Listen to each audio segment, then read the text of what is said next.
Good morning, ladies and gentlemen. Welcome to the National Constitution Center, and happy 225th anniversary of the Bill of Rights.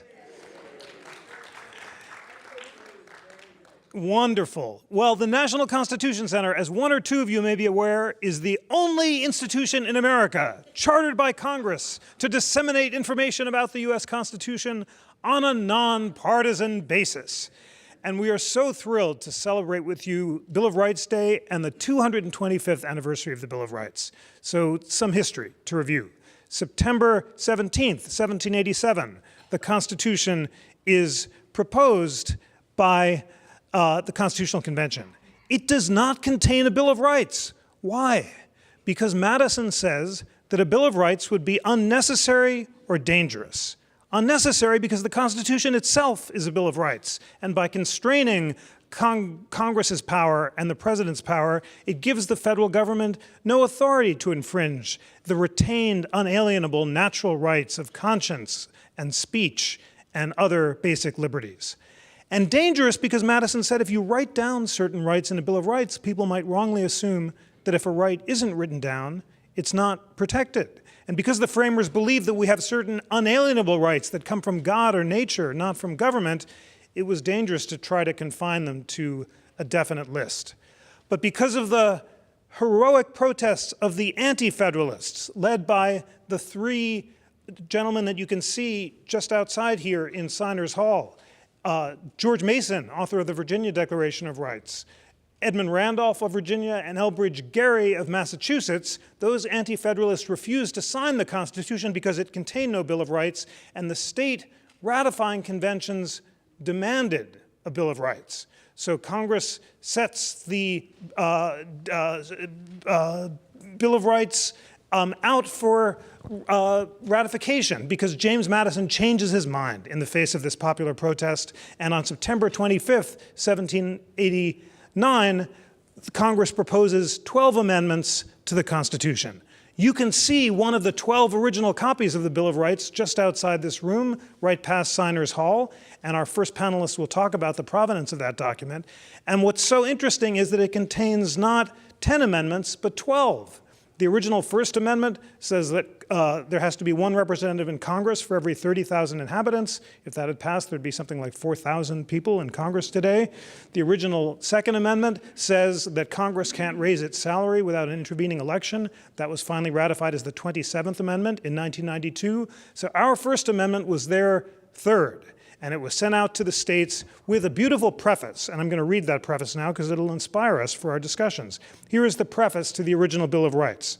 The conventions of a number of the states, having at the time of their adopting the Constitution, expressed a desire, in order to prevent misconstruction or abuse of its powers, that further declaratory and restrictive clauses should be added, and as extending the ground of public confidence in the government will best ensure the beneficent ends of its institution, resolved by the Senate and House, that the following articles be proposed. So those amendments are proposed on September 25th, 1789, and on December 15th, 1791, 225 years ago today, Virginia becomes the 10th of 14 states to approve 10 of the original 12 amendments, giving the Bill of Rights the necessary 2/3 majority for ratification.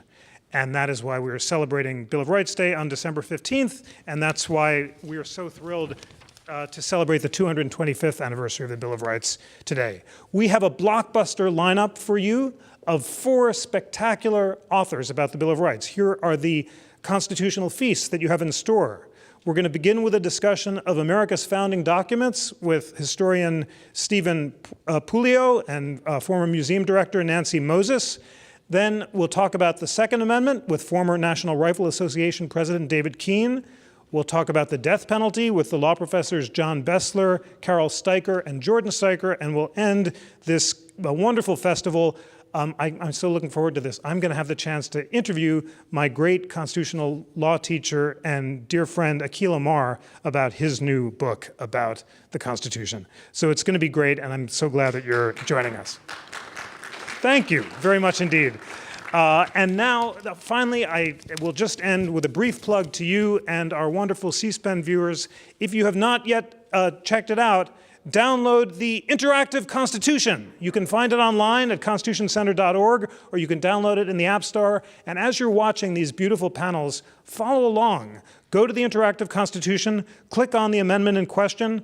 When David Keene is talking about the Second Amendment, you can click on the Second Amendment. There you will find the two leading liberal and conservative scholars of the Second Amendment, nominated by the Federalist Society and the American Constitution Society, Nelson Lund and Adam Winkler, describing what they agree about and what they disagree about. And you can do that as well for the Eighth Amendment and for all of the beautiful Bill of Rights amendments that we're talking about today at the Interactive Constitution at constitutioncenter.org.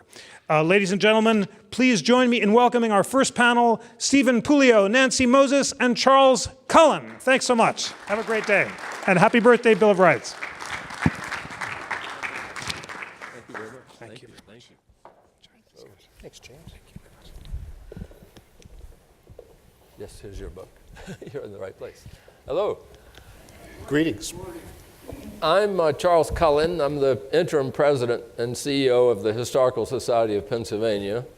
I'm a legal historian and have great interest in these documents and in the subject of their protection, their security, and their veneration even. I'm going to ask Nancy and Steve to tell you a little bit about their backgrounds and what led them to write their books. Nancy? I'm a former museum director. The museum that I was the director of is right down the street. It's called the Philadelphia History Museum. And when I got done with that job, I became very curious in why museums have so much stuff the public never gets to see. So I wrote a book about that, and each chapter was on a different topic.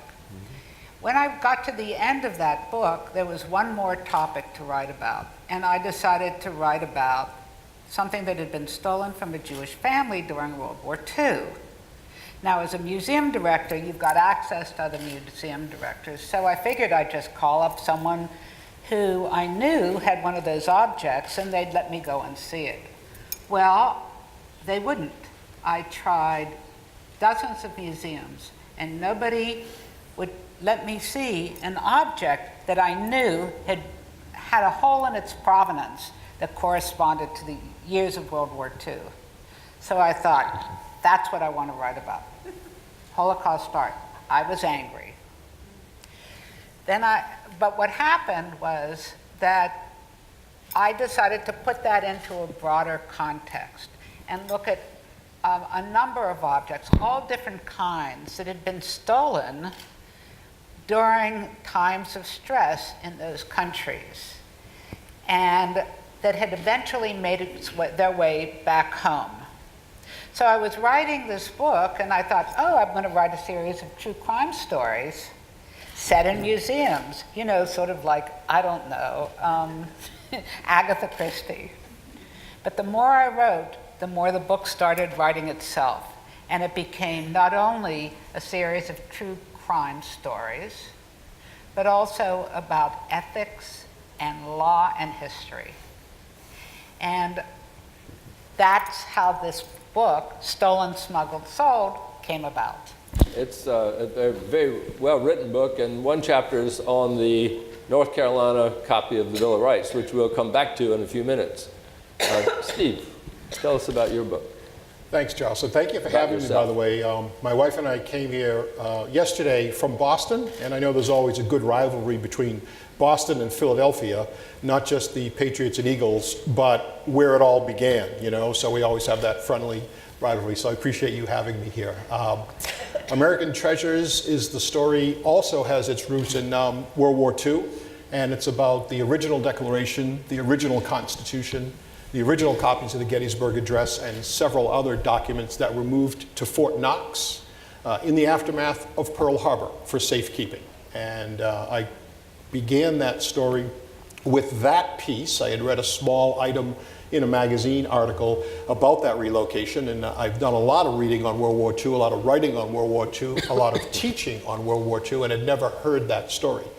And that movement to Fort Knox then began the largest relocation of precious American documents for safekeeping in American history when the Library of Congress moves about 5,000 boxes of other precious documents to various inland repositories to be out of the way of potential German bombers, saboteurs, real concerns in Washington at that point of an attack on Washington, D.C. So that's one thread or one narrative parallel track of this book. And then as I was doing it, I said to myself, wow, why are these documents so important? What gave Franklin Delano Roosevelt the impetus to do this kind of saving and protecting and preserving? And the Librarian of Congress, Archibald MacLeish, why did he feel such a strong stewardship for these documents?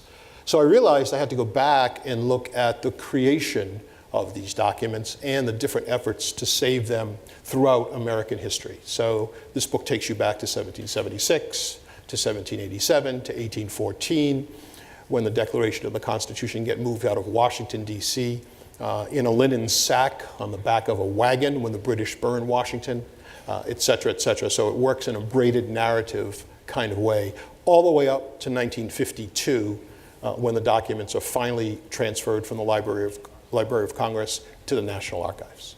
I found your organization, the structure of your book, really interesting, and listening to you tell how you got the idea to do the book explains to me your organization better.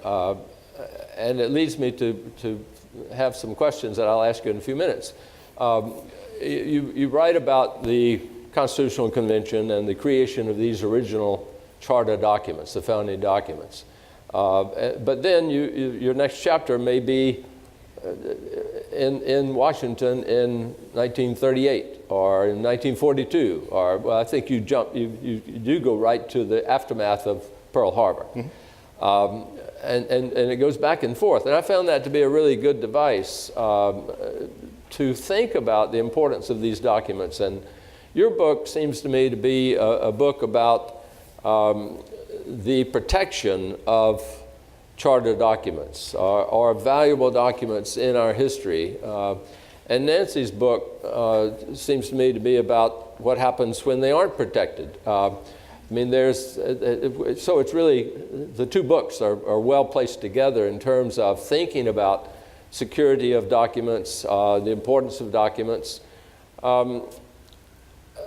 I'd like to ask you about, I mean, you're saying that you started with an interest in World War II. I'd like both of you to talk a little bit about why you think these documents are, why we built a shrine for these documents, and why we value, in the case of North Carolina, which I'd like before you, trying to think how to get into this, is let's talk about the North Carolina Bill of Rights first, because this is Bill of Rights Day, and Nancy has written about the recovery of North Carolina's lost copy, and I'd like her to talk about it. I'd like you to tell us that story and a little bit about how they got it back, the difficulties, the time span, and how they proved it was theirs. This actually is a National Constitution Center story because part of it happened here, actually before the building was built. So at the end of the Civil War, the Union troops entered Raleigh, North Carolina, which is the capital city. Everybody knows the war is about to end, but the people in North Carolina are terrified because it's Sherman, and Sherman has destroyed the South, right? So the troops come into North Carolina, and they're set up, a group of them are set up surrounding the Capitol building in North Carolina. And when they leave the city, the Capitol building has been ransacked, and many important documents have disappeared, including the Bill of Rights. The Bill of Rights had been folded up 4 times. It had been docketed when it arrived from Washington, D.C., no, New York, sorry. At the time, George Washington was in New York when the Bill of Rights was put together. And so it came to North Carolina, and the clerk wrote on the back of it the day it arrived and that it was in North Carolina's Bill of Rights. This happened in every state in the Union. Somebody recorded when the document arrived on the back of the document. So North Carolina's Bill of Rights leaves with the Union troops. It ends up in Tippecanoe, Ohio, and then is purchased by a guy for $5 who takes it and hangs it on the wall of his office. Right? It's hanging there, and so over time it fades, right? Because it's on vellum. And when he dies, it passes on to his wife, who hangs it in her senior citizens home where she is. And it eventually is turned over to the family's daughters. What's interesting about this is that all this time, it's over 100 years, North Carolina knows where their Bill of Rights is. They knew it was hanging on the wall there? They knew it was hanging on the wall there. But because some smart guy had, over time, had thought, money, we can sell North Carolina's Bill of Rights back to North Carolina.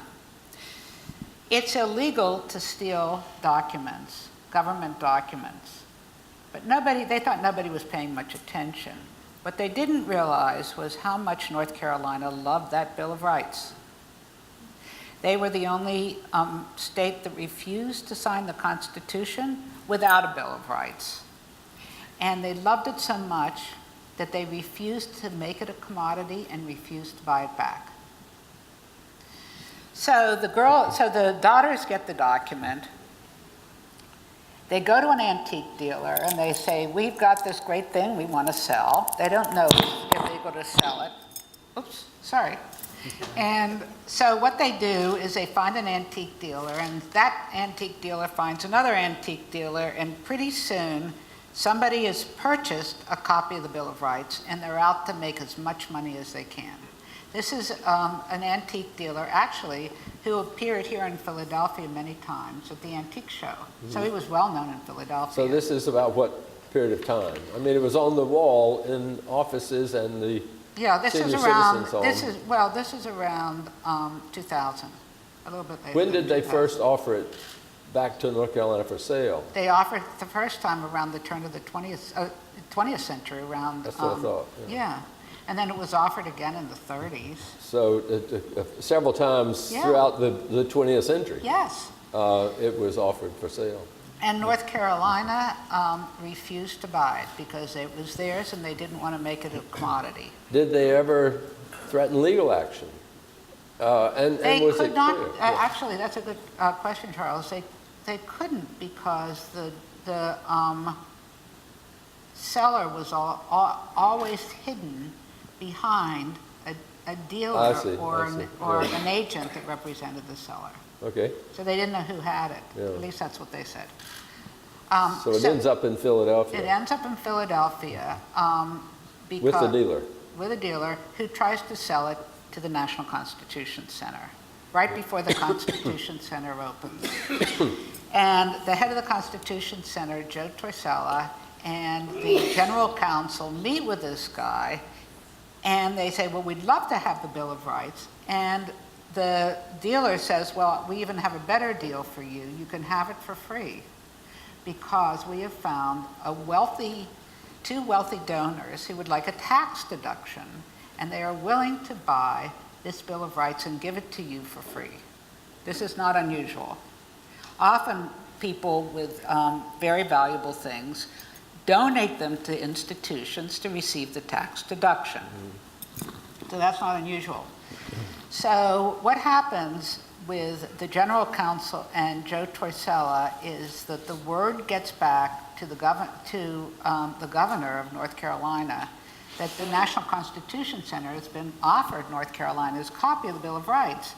And within a day or so, the FBI is on the case.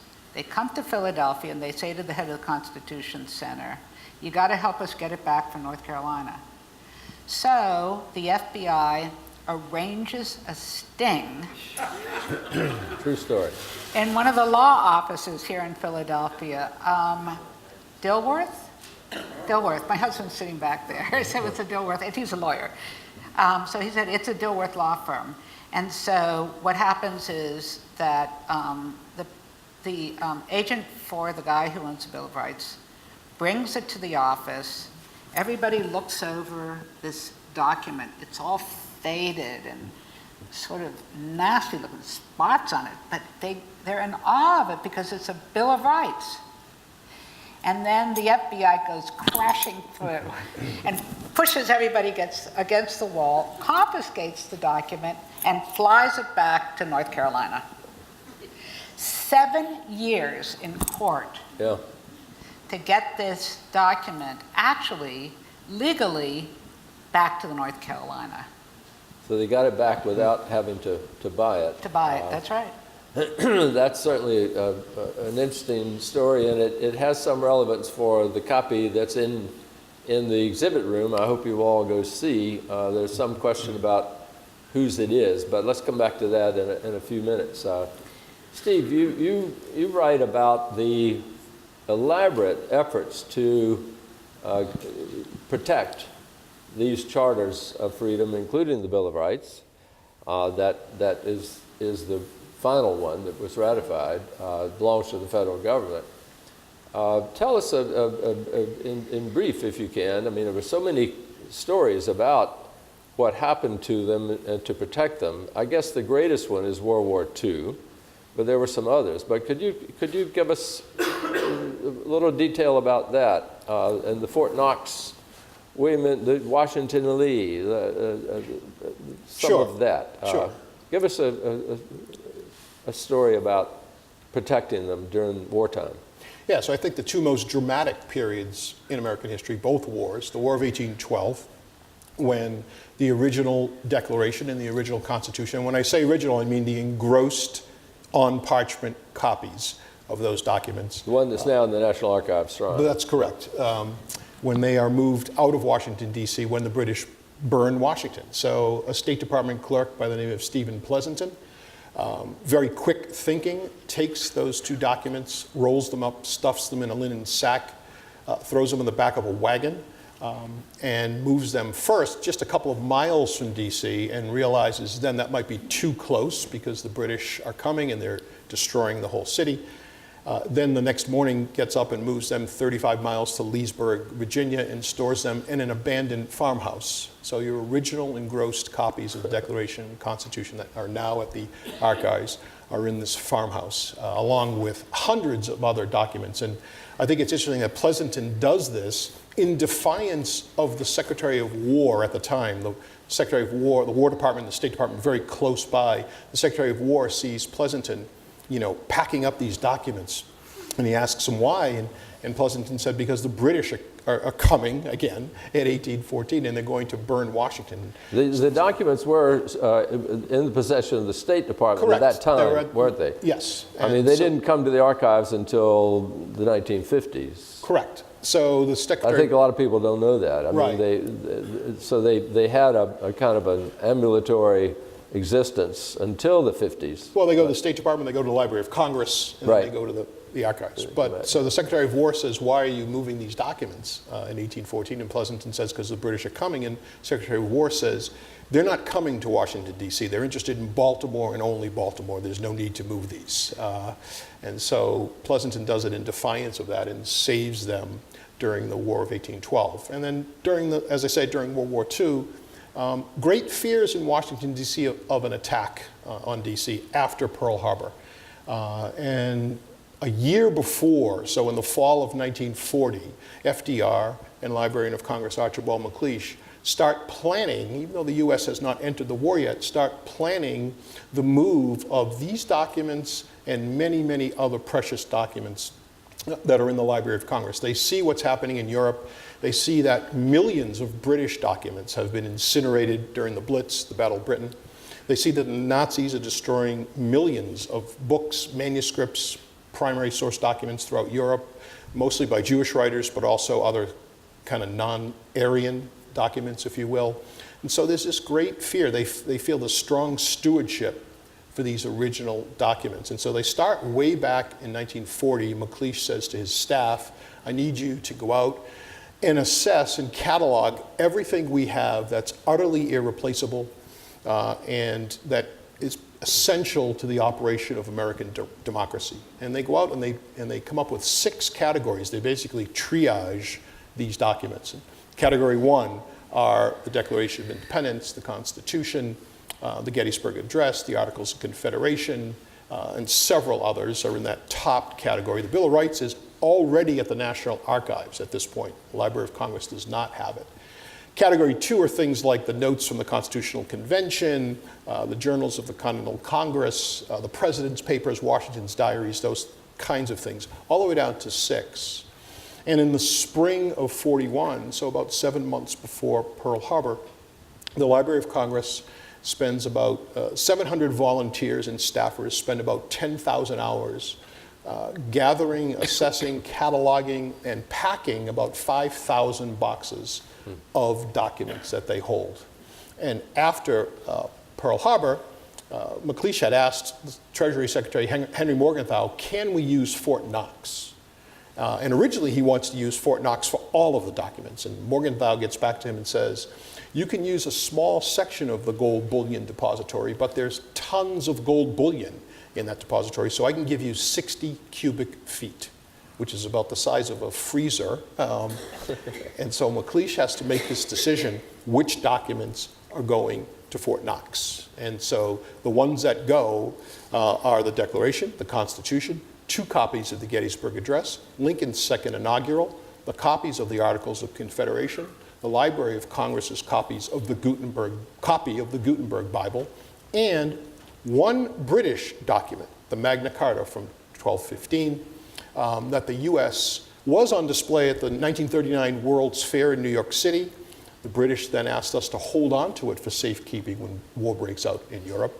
And McLeish makes the determination that that document is just as precious and needs to be saved, and also thought it would be ironic and funny to Thomas Jefferson for the Declaration and the Magna Carta to be moved in the same train that drove out to Louisville and placed into Fort Knox. The other 5,000 boxes of documents go to university repositories, University of Virginia at Charlottesville, Washington Lee University in Lexington, VMI in Lexington, and Denison University in Granville, Ohio. They move there. The documents need to be close enough for the Library of Congress staffers to examine them while they're in hiding. And they also need to be in places where humidity is not an issue, where potential atmospheric conditions are not an issue, where mites and rodents and termites can't get to them, all of that. So they visit about 60 separate repositories to kind of figure out where to go, and they decide on those 4. And then eventually they move out of VMI because it's considered a little bit more humid than they thought. And so they leave them in 3 repositories from basically winter, spring of 42, when they all get moved in complete secrecy, by the way. Nobody knows about it, till the fall of 44. So 3 or 4 months after D-Day, there's very little fear of an attack on the American mainland at that point. And the documents come out of hiding and are returned to the Library of Congress. Let's jump ahead to when, like 10 years later, it's decided that these all should be in the National Archives, which wasn't built until 1934. The State Department had these, a lot of these, presidential papers, maybe not those founding documents, but the State Department had a lot of the things that ended up in the Library of Congress, or there were transfers made after, in the 20th century, when people began to know how to better care for these kinds of things. But I'm interested in our talking a little bit about something that that originated in my thinking from a book by Pauline Maier, who wrote about the fact that we have built in the 50s, but then again, as you write about, at the turn of this century, 2000 to 2003 or so, the so-called shrine, and that's what it's called, in the rotunda of the National Archives.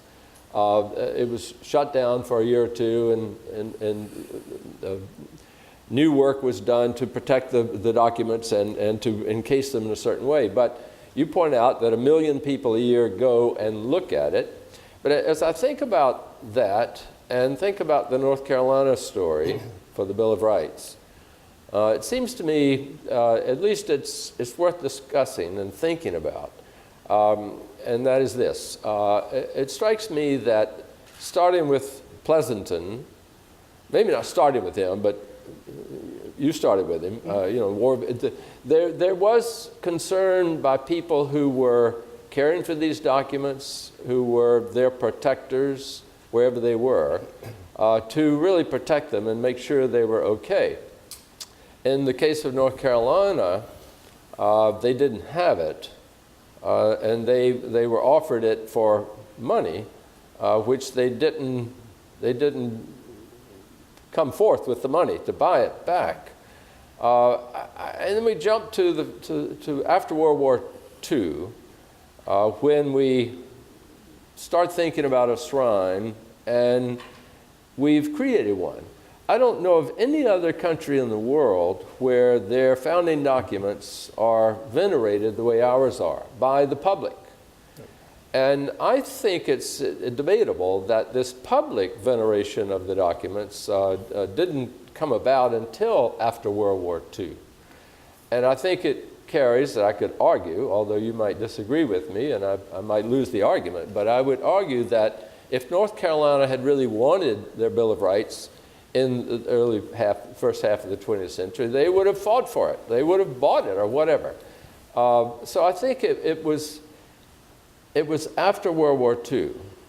And I think even the Cold War has something to do with it. When we began to think that these documents deserved or merited the veneration we now give them. What do you think about that? I mean, what's your reaction to that observation? Well, has anyone been to the National Archives recently and seen the way those documents are presented? Yes, I have. It's very theatrical. Yes, I know, that's part of my point. Yeah, so you walk in and it's dark and quiet and everybody says, It's hush. a shrine. That's It's right. a shrine. It's a temple. It's a It's a shrine. temple, it's a shrine. And I think that that the spirit of the country, because we are such a diverse people, need those iconic documents preserved as a shrine, kind of to unite us as a people. And I think that is part of the ethos of our country. So we have Yeah. we have developed that ethos as a country, and as an admirable device to bring us together. Unlike other countries that don't venerate the documents the way they do. I mean, I don't know if London did anything to protect the Magna Carta during World War II. Yeah, they did. The British do move documents They move things out. to You're right. mines and things like that. But I think it's displayed, isn't it? Excuse me, but I think the Magna Carta is in the old British Library.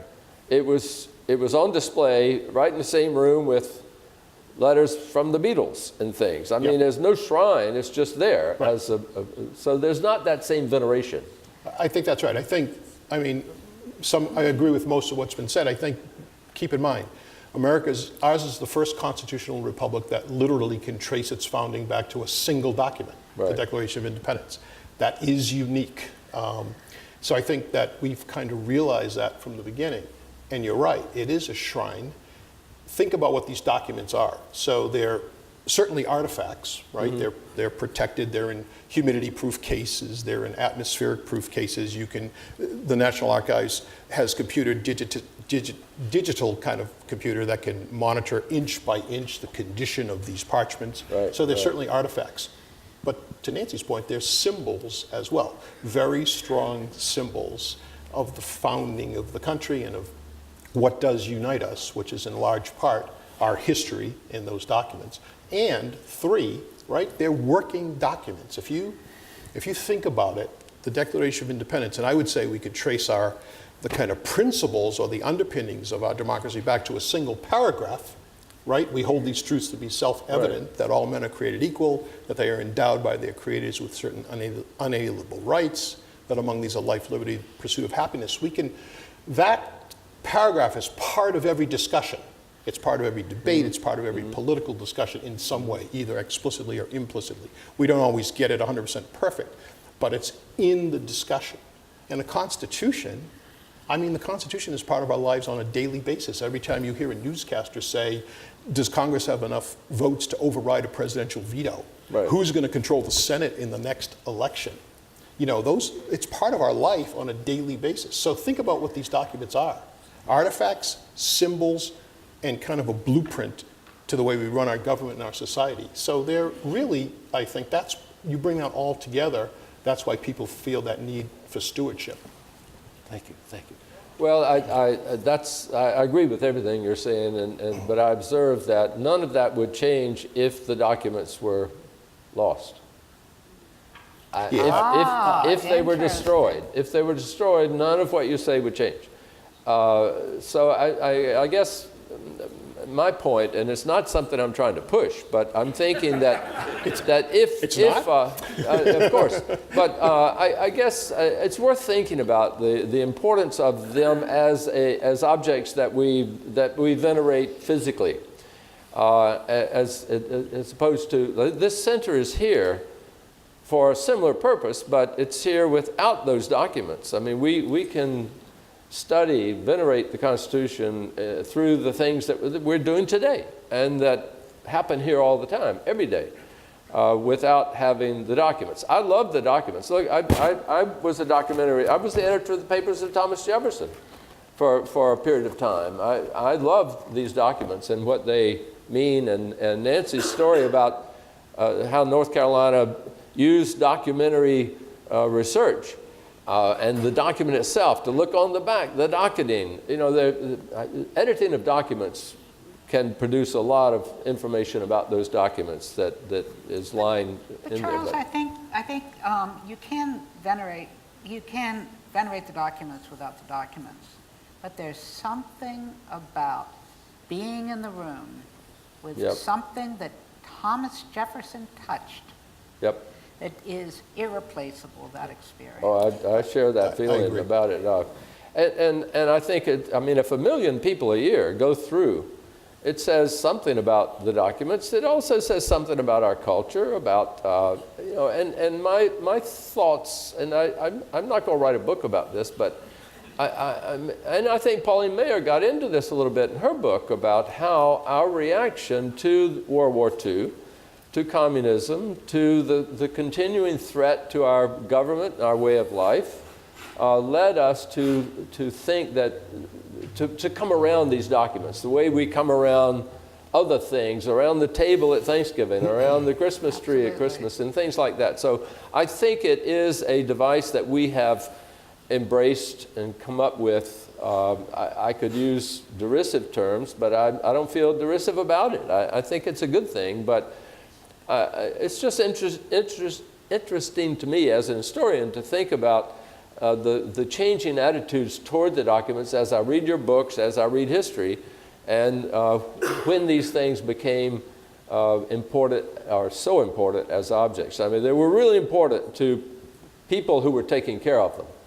But I think the farmer in Virginia or in Ohio or wherever, or the merchant in Lexington, Virginia, might have known about it, might have thought this was a good thing, might not have known about it. Some of it's done in secrecy. But I don't think there was the thought that this becomes now a hallowed hall because it had these documents in them. I think So I might disagree with that. Think about this. There's these documents I said that came out of hiding from Fort Knox in September of '44. There was one exception. The Declaration of Independence comes out of hiding on April 13th of 1943, the 200th anniversary of Jefferson's birth, when the Jefferson Memorial Opens, yeah. it opens, the dedication of the Jefferson Memorial. FDR thinks at this point in '43, it's been a real slog of a war. We've been at war for 16 months, whatever. And that to boost the morale of the American people, having the original copy of the Declaration on display under 24-hour Marine Guard would be something that would be helpful to the people. Mm-hmm. And so he brings it out of hiding, its secret hiding place, Fort Knox, for a week. And thousands of Americans visit this mini shrine, at the Jefferson Memorial, right, to come and see it. Now, part of it might have been the war years, as you say, that kind of gave us that patriotic feeling or fervor or that connection to the documents, I think. Mm-hmm. But I think also, as Nancy says, when you see these documents, the originals, or you touch other documents that you work on, that there is a feeling, this venerating feeling. And the example I always use is when you go to that shrine and 1 million people go through that shrine to see documents, think about that. That's pretty amazing. When you go there, even the kids, my wife is a principal of a K-8 parochial school in the Boston area. And when you're the husband of the principal, you chaperone lots of things and you're involved in the school. And we take the kids to DC. We've done it for 5 years now. And even when you have, 100 kids in that shrine, that low-lit, quiet shrine, the kids are quieter. They get it. They get that there's something special about being in there. They may not always know why, and I have to always refrain from kind of being like the obnoxious know-it-all, like, come and see the Declaration, come see. Although last year there was a school group nearby, and I heard one kid say of me, hey, that guy knows what he's talking about. Let's go listen to him. But the kids kind of get where they are. They realize there's something very special about that shrine and about the fact that these are on display. And I think that says something. It says something to me. I agree with you. There's so much we could talk about with all this. I keep having ideas that are new to me, and that's always fun, to be stimulated by your remarks and your work. And I was thinking about it's not an accident of history, but the Gettysburg Address is key to incorporating the Declaration of Independence into the Constitution. The Declaration of Independence is just an act of Congress. It's a declaration. It's not a legal, it's a legal document in the sense of it declares independence, but it's the Gettysburg Address that embraces it and makes it what it is today. And Roosevelt's push for a monument to Jefferson, part of that was political. There were no monuments to any Democrats in Washington. There was the Washington Monument and the Lincoln Memorial. So Jefferson thought we should have that. But it also has to do with Jefferson's writing, his words, the Declaration, the other things that are venerated in that memorial. And then even Truman, Roosevelt with all that, but then Truman, with his role in getting the editing project started in 1950 when the first volume of the Jefferson Papers appeared, but also the strengthening of the National Archives and the decision to move those documents down. Truman had something to do with that. But we're talking about things that it's obvious there's interest in the audience, because several of our questions, I think we've just answered, some of them anyway, but there are a couple that I'd like to ask. I mean, there was how much do you think the survival and preservation of the founding documents contributes to a sense of American patriotism and pride? I think we've answered that. I think you all think a great deal. And it may be the reason for these things to be where they are and protected as they are. I think we've answered this one also. What is the power? Well, we've indirectly answered it, but I'll give you a chance to add to it if you want to. What is the power of seeing the actual Bill of Rights or other artifacts in person? And is that experience different from seeing it digitally? Yeah. I'm writing a book about fakes, frauds, and forgeries now. And 3 words in your titles. I like all that. That's good. But I've been thinking about that a lot. I just read an article in the New York Times about a guy who absolutely believes that meticulous copies are just as important, have the same value as the real stuff. And I don't get it. I think that there's something about being in the space with an authentic object that transports you back in time. Yeah, the question was, what's the power of it? That's the power. emotional power. I think the scholarly, to take a digital, you can take a digital copy of a Jefferson letter, and through digitization and other kinds of techniques, you can something scribbled over. And that's, they couldn't erase, but they could in some ways. But Jefferson would scribble over things so heavily you can't read what's down below. You can digitize that, assign different colors to the different ink, as long as the ink is different. If he did it while he was writing it, no. But if he did it a year later or sometime later, the composition of the ink changes. And you can assign a different color to the 2 inks, and then eliminate one of the colors. And what you do is basically eliminate the scribble, and you can read the original. So, I mean, that has power, but that's for getting at what they really are. But the emotional power of seeing and holding. I ran an institution in Chicago that owned Jefferson's copy of the Federalist Papers, one of his original. He had 2 copies, and they have one, Library of Congress has the other. And to hold it, and look at it. You're holding something he held in his hand, and that's powerful. That connects you to Jefferson in a way you can't otherwise. To stand in front of the Bill of Rights, the Constitution, you're seeing something that others looked at as they signed it. I mean, all our founders. It has great power to it. There's a brief question that I'll answer because I think if people should know that. Someone writes, what is the difference between the Library of Congress and the National Archives? We've been referring to those 2 institutions. The Library of Congress was established early in our republic. And it is a library that in modern times, throughout the 20th century anyway, the copyright law specified that everything published, everything that was copyrighted, Congress, the Library of Congress got 2 copies. So it's a library in the true sense of being a library of everything published or other things from other countries, other books, but also manuscripts. They have all the manuscripts of the Founding Fathers, all the presidents, most all of them. Now with the presidential libraries, there's a trend away from that. But they have manuscripts of American history, and it's just an amazing institution.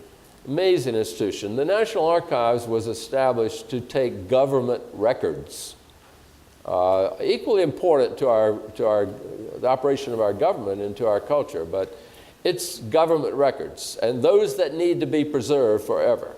And I think in your book you say they take only 5% or something of all the government records produced. Yeah, and I think the other thing I'd add, you're absolutely correct on the distinction between the 2, but the other thing I'd add is that the Library of Congress, one of the reasons these documents aren't moved to the National Archives, for a long period of time, there was almost a 20-year gap from when they were ordered to do so and to when they finally happened in 1952, is a tremendous turf battle between the Library of Congress and the National Archives. The Library of Congress was very concerned about losing its 2 most prestigious documents, the Declaration and the Constitution.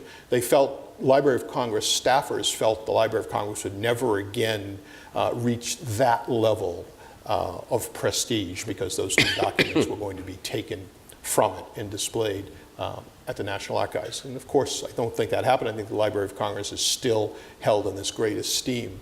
But that's one of the reasons it took so long, and in that finally Truman says, you know, it's time to get these on display, and that's what happens in December of 1952. And in fact, on Bill of Rights Day, December 15th of 52, is that enshrinement ceremony that Truman presides over at one of Truman's last public events. He's the lame duck at that point. Ike has been elected in 52, and Truman presides over the enshrinement of the documents.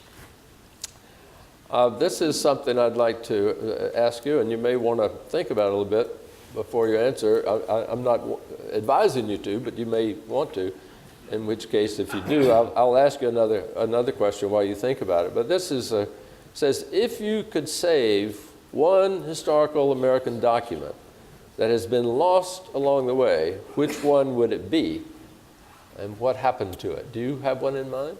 Yeah, I mean, I've thought about that question a lot, so I don't need to think right now. Good. Okay, good. So I think I'd save the Declaration. So the Declaration, the Constitution is the codification of the principles in the Declaration, right? And as I have said many times, I think that second paragraph is the underpinning of American democracy, American republicanism, small r republicanism, et cetera. And I think, so if there's one you have to save, I think that's the one that you would save. The Constitution is a beautiful document. The question was one that has been lost, that we don't have now. One actual document one historical document that is lost that we don't have the original of. That's the difficulty, I think. That's the question? No, I agree with you. I agree. And having the original of the Declaration to me I think it's more holy than the Constitution in terms of the actual document. I would agree with you on that. But if we know of a document that we know existed at one time and the original is no longer available to us, I can't think of one. I can't think of one. It's a tough question, because I mean, there are lots of Jefferson letters that we can't find that I'd like to have, but are they? Oh, I have a thought. Please. One thought is Pennsylvania's copy of the Bill of Rights. Well, there we go. Good for you. Bring us back. Great segue. Let's talk about that. So every state gets a copy of the Bill of Rights. Pennsylvania too. Docketed, stuck in a drawer or some other safe place in the state capitol. Around the turn of the 20th century, late 19th century, it disappears. Somebody says it was carried by somebody who worked in the archives, in a carpet bag. He carpet bagged it to New York, where he sold it, and it eventually ends up who knows where. The story that about North Carolina's Bill of Rights started me thinking about what happened to Pennsylvania's. And actually, it started the National Constitution Center thinking about that too. And they realized that it might have been the one that is owned by the New York Public Library. There's a copy of the Constitution, of the Bill of Rights that's owned by the New York Public Library.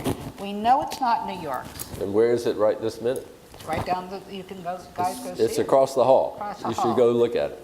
Mm-hmm.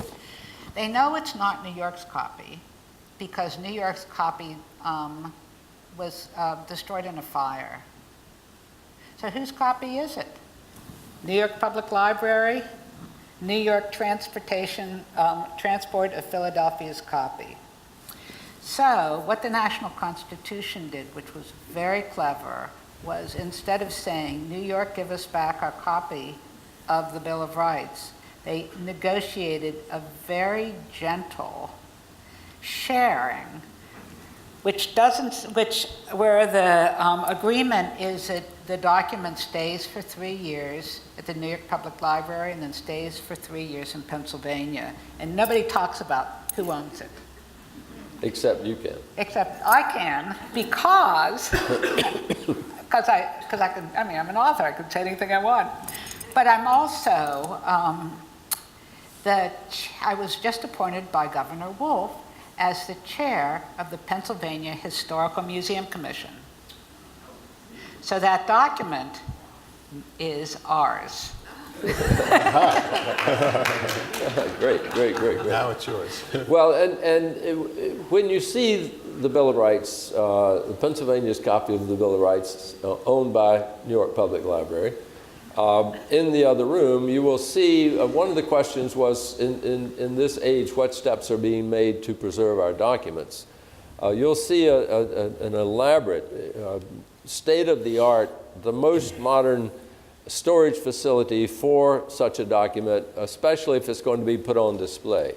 So that will tell you what is being done, and also the veneration. I think it reinforces what Nancy's written about with the North Carolina Bill of Rights, and what Steve has written about the other, the charter documents. That is how we hold them in such esteem that we go to the links that you can see in the other room or in Washington at the National Archives when you go down there.